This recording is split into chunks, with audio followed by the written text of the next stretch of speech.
Pernikahan adalah penyatuan dua orang yang berbeda dan dua keluarga. Tetapi sayangnya, masih banyak kasus yang merajalela di masyarakat yang tidak menghargai orang asing di rumah mereka. Banyak mertua yang tidak paham jika menantunya rela meninggalkan keluarga yang lebih menyayanginya demi tinggal dan menjaga keluarga barunya. Halo semua, selamat datang di channel kami, Jurnal Kriminal bersama saya Atika Walo. Bagi Anda yang menyukai pembahasan tentang kasus-kasus kriminal, misteri, horor, kami sengaja membangun channel ini untuk Anda. Jangan lupa untuk mendukung channel kami dengan cara subscribe, like, komen, dan share ke media sosial yang Anda punya.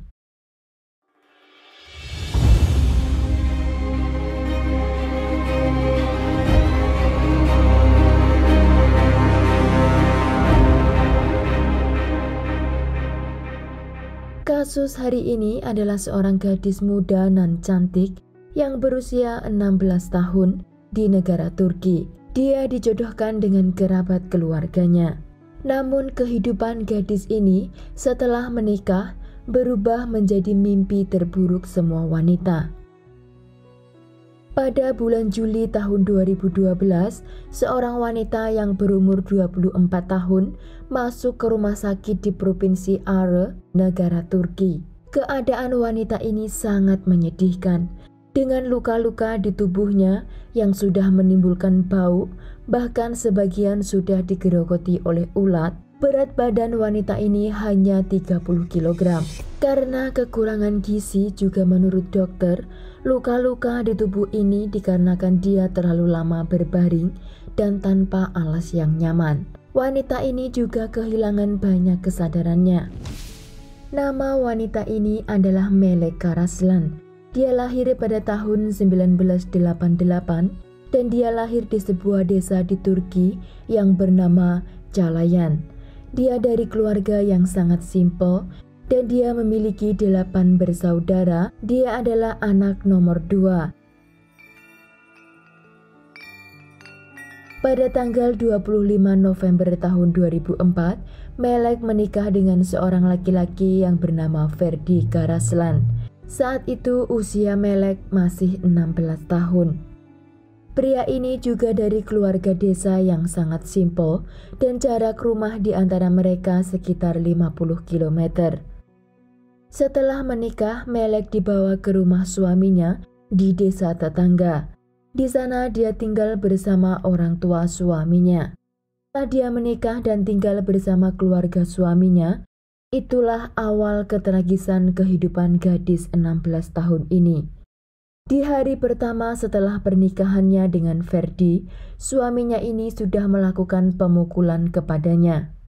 Dan karena Melek masih berusia 16 tahun dan dia belum tahu apa yang harus dia lakukan, maka dia putuskan untuk kembali pulang ke rumah orang tuanya di desa tetangga.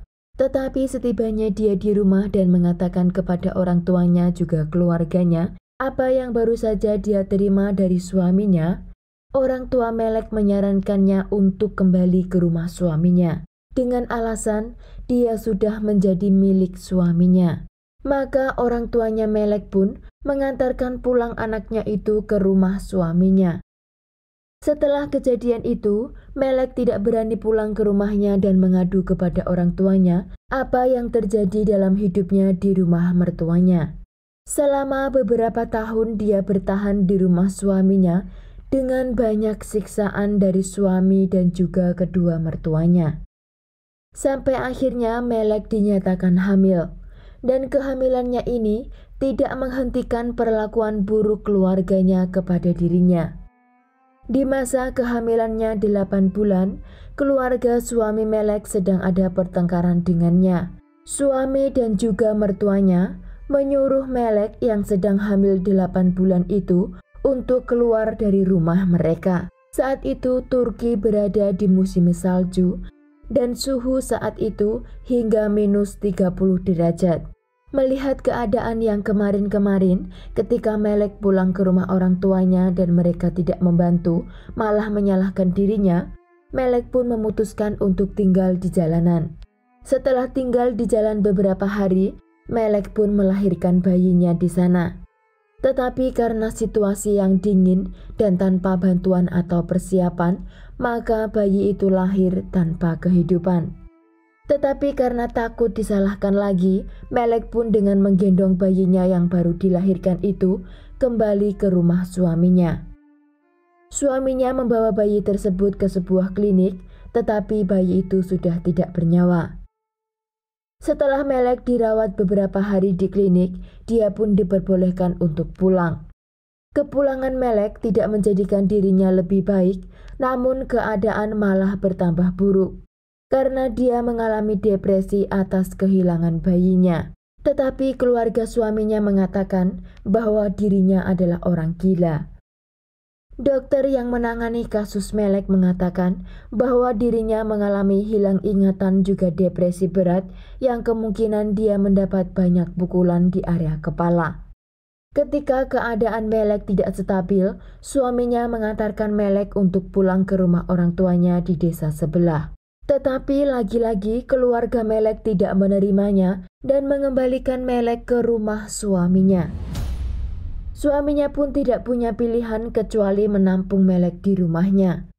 Beberapa tahun Melek tinggal di rumah itu dengan suasana yang selalu mencekam dengan penuh siksaan dari suami dan juga kedua mertuanya. Tetapi dalam keadaan dan situasi tersebut, Melek masih memiliki 2 anak lagi, dan kedua anak itu lahir dengan selamat dan tinggal bersama mereka. Setelah melahirkan anak yang ketiganya, keadaan Melek semakin memburuk. Dia tidak bisa lagi pergi ke kamar mandi sendiri dan keadaan jiwanya juga sangat terguncang. Dan karena keadaan Melek tersebut, suaminya tidak mau dibuatnya susah. Maka dia meletakkan selembar kayu di kamar mandi, di mana kamar mandi di Turki ini masih menggunakan jamban jongkok. Jadi setelah selembar kayu tersebut diletakkan di sana, dia mengambil istrinya Melek dan menaruhnya di kamar mandi tersebut selama berbulan-bulan. Dan selama itu juga, Melek sering tidak diberi makan dengan alasan mereka tidak mau berinteraksi dengan Melek karena keadaan badannya yang menimbulkan bau yang sangat menyengat. Mereka mengunci Melek di kamar mandi tersebut dengan tujuan agar bau dari kamar mandi itu tidak menyebar ke ruangan lainnya. Di sana tubuh Melek semakin kurus karena dia hanya minum air dari bak mandi.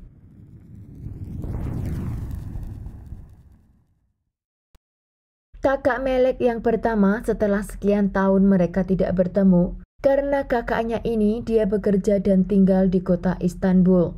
Dan ketika dia punya waktu luang, dia pun pergi ke kampung halamannya untuk menjenguk kedua orang tuanya dan saudara-saudaranya. Dan ketika dia sampai di rumah kedua orang tuanya, dia menanyakan keadaan Melek kepada mereka. Karena memang kakak Melek ini sangat dekat sekali dengannya. Dan ketika dia menanyakan kabar tentang Melek kepada mereka, dan mereka mengatakan bahwa mereka sudah beberapa bulan tidak menengoknya, lalu kakaknya ini memutuskan untuk mengunjungi Melek di rumah suaminya. Ketika dia sampai di rumah suaminya, dia pun disambut dengan baik oleh kedua mertuanya. Dia diberi minum secangkir teh dan diajak ngobrol di ruang tamu. Ketika kakaknya ini menanyakan keadaan Melek, keluarga suaminya mengatakan bahwa Melek sedang keluar menghadiri pesta di kampung sebelah, dan menyarankan kepada kakaknya untuk kembali keesokan harinya ketika Melek sudah berada di rumah. Kakaknya pun tidak keberatan dengan permintaan mereka. Tetapi tiba-tiba kakak Melek ini ingin buang air kecil dan tanpa minta izin, dia pun langsung membuka pintu kamar mandi, di mana kamar mandi itu tempat tinggal Melek selama berbulan-bulan. Ketika kakaknya melihat keadaan adiknya, dia langsung menangis dan menanyakan apa yang terjadi di rumah itu. Orang tua Ferdi mengatakan alasannya mengurung Melek di sana karena di rumah itu ada 2 anak kecil dan mereka tidak mau kalau anak-anak itu terkena kotoran dari ibunya. Seketika kakak Melek ini memanggil polisi dan meminta bantuan untuk adiknya. Beberapa hari kemudian, pihak kesehatan dari pemerintah mendatangi rumah Ferdi Tetapi Melek sudah tidak lagi tinggal di kamar mandi, melainkan mereka sudah memindahkan Melek untuk duduk di sebuah kursi di ruang tamu. Namun menurut pengakuan para medis yang datang ke sana dan melihat dan juga mencium tubuh Melek, bau dari badan si wanita ini seperti baunya orang yang sudah meninggal. Dan ketika para medis menanyakan kepada Melek, kata-kata yang keluar dari mulutnya adalah, "Apakah Anda punya makanan? Saya sangat lapar." Hari itu juga Melek dibawa ke rumah sakit untuk menjalani perawatan. Setelah mendapat perawatan dan Melek mulai kembali kesadarannya, pihak pemerintah mengatakan kepada keluarga suaminya jika dia nantinya akan membutuhkan perawatan khusus di rumahnya. Tetapi suami Melek dan keluarganya menolak untuk Melek kembali ke rumah mereka, dengan alasan mereka tidak memiliki waktu untuk merawatnya. Pemerintah pun merencanakan agar Melek tinggal di sebuah perawatan khusus milik negara. Ketika polisi menemui Melek di rumah sakit dan mereka menanyakan untuk menuntut suami juga mertuanya atas apa yang mereka lakukan kepadanya, wanita ini menolak menandatangani laporan tersebut. Dengan alasan karena kedua anaknya berada di rumah mereka. Setelah menjalani perawatan beberapa hari di rumah sakit Erzurum, medis di sana mengatakan bahwa keadaan Melek semakin buruk dan di rumah sakit itu tidak memiliki alat yang menyupport dan memadai untuk perawatannya. Lalu pemerintah dengan pesawat ambulan, Melek dibawa ke rumah sakit di kapital Ankara. Di sana para medis berusaha memberi perawatan yang lebih baik, tetapi karena keadaan Melek semakin lemah, pada 25 Juli tahun 2012, setelah seminggu dia dipindahkan ke rumah sakit di Ankara, Melek dinyatakan meninggal dunia. Melek meninggal di usianya yang ke-24 tahun. Dia meninggalkan 2 anak yang masih berusia 4 tahun dan 1 tahun setengah. Karena kasus tersebut, polisi akhirnya bertindak untuk mempenjarakan suami Melek, kedua mertuanya dan juga ayah Melek. Mereka dikenakan hukuman penjara karena di Turki ada undang-undang yang mengatur kesejahteraan keluarga. Singkatnya, jika kalian memiliki anggota keluarga yang tinggal serumah, maka kalian punya kewajiban saling menjaga kesehatan dan juga kesejahteraan satu sama lainnya. Jika itu mereka langgar, maka mereka akan mendapat sanksi hukuman penjara. Beberapa bulan setelah kematian Melek, keluarga yang menjadi terdakwa atas kasus tersebut mulai menjalani persidangannya. Di persidangan itu dihadiri keluarga Melek, juga keluarga suaminya, dengan ditemani penerjemah karena orang-orang ini tidak bisa bahasa Turki. Mereka adalah suku Kurdo yang hanya memahami bahasa lokal. Pada tanggal 22 Januari tahun 2014, pengadilan menjatuhi hukuman kepada suami Melek selama 8 tahun dan 4 bulan penjara.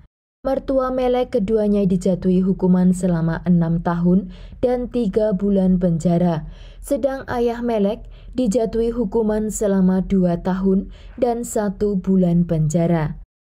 Tetapi keputusan itu masih dipertimbangkan ulang oleh pengadilan karena menurut jaksa penuntut umum, hukuman untuk para keluarga korban terlalu kecil. Maka pada tanggal 20 Februari tahun 2019, pengadilan memberi hukuman tambahan kepada suami Melek selama 16 tahun dan 8 bulan penjara.